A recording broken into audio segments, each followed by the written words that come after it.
Day 2.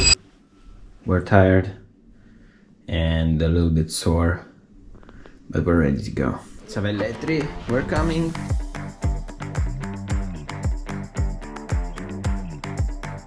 We are leaving Savelletri for our next destination, which is 9 kilometers away from here. We're gonna stop and take some pictures around.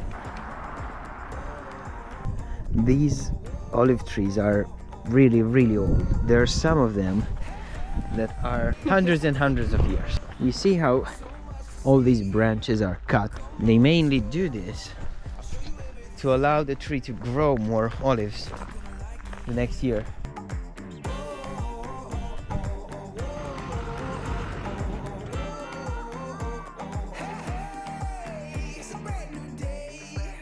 You see these nets on the ground is because this is how they actually harvest the olives. These are huge, bro.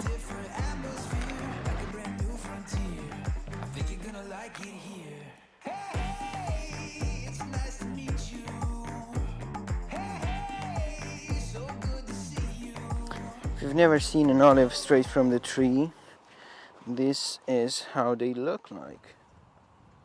And black. I don't know if you've ever tried to taste a raw olive straight from the tree.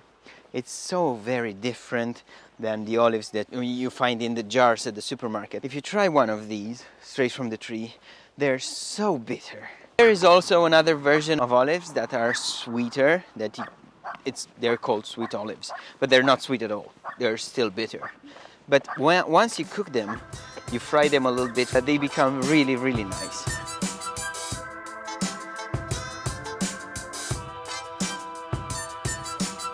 Another interesting thing that you might not know is that the most of the oil is contained not in the pulp of the, let's say, fruit, but in the kernel, in the core. Like, let me show you. So most of it is contained in here. This is a sweet olive, by the way, based on the color. Oh, should we try this? Let's see.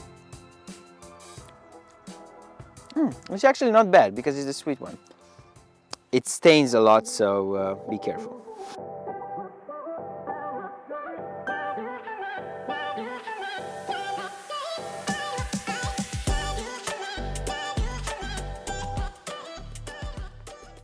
There's another peculiarity about olive trees, is that on the inside they are hollow, just like this one. This tree is so big that they had to build a column to sustain it.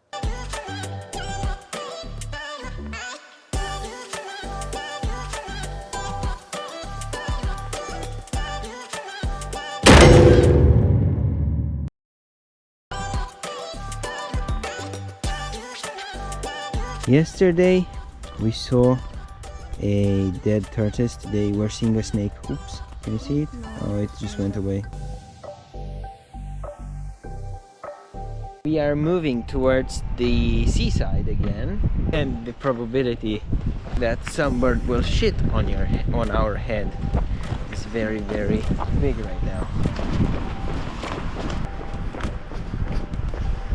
Our next destination is right over there, Torre Canne.